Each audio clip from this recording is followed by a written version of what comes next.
چې دا 50 سال وسله چې دا ووټونه اچوو، کله یو خان ته، کله بل خان ته، کله بل خان ته، بیا د منشي ملګان راله دغو ډېر تباه کړو، خدای دې دو تباه کړي. اوس بیا د الیکشن ټایم روان ده. خو تاسو ټولو مروت خانې نه ما دا درخواست ده چې بایکاټ وکړو،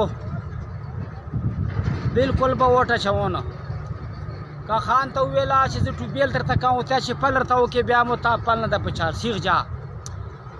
که ملا ته ویله چې جنت ته مو بیا ورته چې جنت مو نه ده په چار خپل کار به کوې. مطلب دا ده چې چوره پالټۍ دي، دا چوره غله زمون دي چې په دا 40-50 سال چې دو موږ ته څه ونه کړل. نو کریګانې دا نوره کیسې خو مو په کور پته سه، خو دا ګمبلې نه واله کوټ کشمیر پورې دا روډ وګوره، دا د مولانا فضل رحمان صاحب او د مولانا انور ایاز صاحب، ځکه چې هغه ډېر غټ علیم ده که نه. نو مطلب دا شی ده، دا د دو لاسه تباه او برباد ده. بیا دا ګمبیله ټو پاړخیل روډ ده، داسې ډېر روډونه دي، خو دا غټ غټ روډونه دي چې موږ ته ډېر ضرورت ده. اوس زه خو دا وایم چې په دغې روډو باندې دا کوم خلک ځي او د دې روډو چې څه حال ده، نو د دغو خلکو به د ایمان دغه حالي. اسلام د لارې په بارې چې څه وایي او تاسو تر نن ورځې پورې د لارې په بارې چې څه نه وایو. دا خپل کورونه نوره پرېږدو چې تاسو دا دین اسلام ورپاره خراب کړی دی دغو کورو دپاره. حلال و حرامو ته نه ګورو او هر شی کور دپاره کوو. نو مطلب دا شی ده چې هر شی پرېږدو. په دا باسی خیل چې ډېر زیات جوماتونه جوړېږي، په دا ګوټ کې شیرخان کلي چې ډېر زیات جوماتونه جوړېږي، خو صرف په مقابلې باندې جوړېږي. نو دا جوماتونه نور مه جوړوو. خټو جومات دی خو چې په اعمال ښه کردار دی ښه الله تعالی ورقبول ده. نو مطلب دا شی ده چې دا روډونه باقاعده جوړ کړو که په شاندې باندې، او که مطلب دا شی ده چې پانې په کومې طریقې باندې وي. خو تاسو ته زه دا وایم د ویډیو ما مقصد دا ده چې اول خو دا خلک وګورو، تاسې دا د مروت خانې خلک ګمبلې ته راغلي دي. دنیا ناظمان ایم پی ګان تېر سله، اے سی صاحب ډي سی صاحب دا ټول افسران دي، لکې ضلع مشران دي. خو موږ د چا په کردار داسې پوه نه شلو چې داسې یو کار وکړي چې قوم دفاع رهي.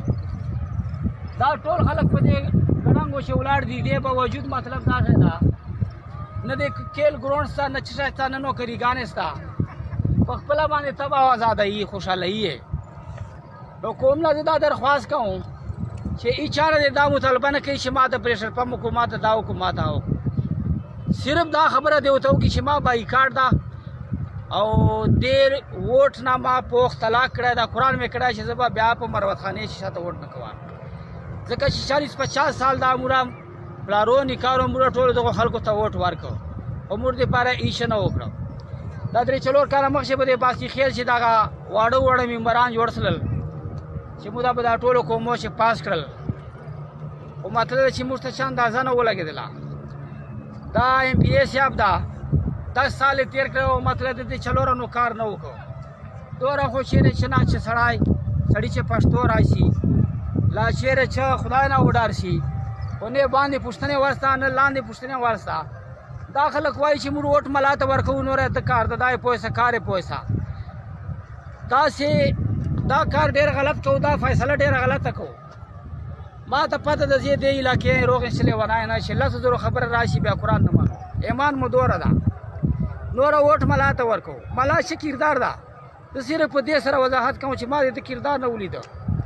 دا روډونه وګوره، موږ هېڅ شان دي په چار که موږ ته څوک کار کوي، موږ ته د روډونه خالي جوړ کړي. دومره مسکولان نشته، بجلۍ مکمه ده، خوا دي خالي روډونه دې موږ ته جوړ کړي. دغه په 100,000 غریبان خلکو سکوټران کړي، ټول سکوټرانو نه مو ډیبرې کوټه سکي چې واوره ورو واوره نه واشېږي. نو لهذا ملا ته خو چې وکړه ووټ ورنه وکړه، داسې و چې جنت ته یې پهنچولو. جنت ته به دې ملا بیایي، خدای دې تباه کا، خپل عمل به دې بیایي. اسلام نه شېرې خبرې که نه، دا دې داسې ویلي چې ملا به دې بیایي. ملا خپله شکر ده ښه په سختۍ ده. مولانا فضل رحمان خو ما پسه باله چې ملا ته یې ترجیح ورکړې وه. چېرې جومات چې کوټه ورته جوړه وه چې دا سرکاري کوټه ده علیم پاره، چېرې 10,000 وظیفې وه، چیرې بل څه شی ویا وکې پېژني نه. نو مطلب دا شی ده چې دې نه بعده به راتلونکي الیکشن دپاره که واړه که غټ بوره به خپل خرونه ریبو، خپله دیاړي به کوو، خپل کار روزګار به کوو، دغسې چکرې به ویو. الیکشن ووټ ته به بلکل چاته ووټ نه ورکوو، نه به ووټ ته اچونې ته درومو. خواست مینت درته کوم چې خپل وشي مه خواروو چې دغه کوم موږ ته سختۍ دغه ډېر وي. هېڅ چاته به ووټ نه ورکوو. او چې دا کوم عمل باندې روان و دا هر سړی په خپلې لارې روان ده، خپله مرضي کوي. نو دا ووټ وله یوه دا مرضي وکړو چې په سلو کارو چې یو کار صحیح تاسې نه کوو. نو مطلب دا شی ده چې دا ووټ بلکل مه اچوو. دا خواست ته کوم، مینت ته کوم، میا ملا ته ورکوو، میا خان ته ورکوو، یوې پارټۍ ته مه ورکوو. دو ښځې ومه چې دا ورته پته ورته ولګوي چې لکۍ خلک څرنګه دي. خو اتفاق وکړو ووټ هېڅ چاته مه ورکوو. ما دا اخرنی خواهش ته چې دا ورته به زه نه ووټ وکړم نه بیا شاته ورکړه. ټولو ته به زه دا تبلیغ کوم چې ووټ مه ورکوئ. وسلام.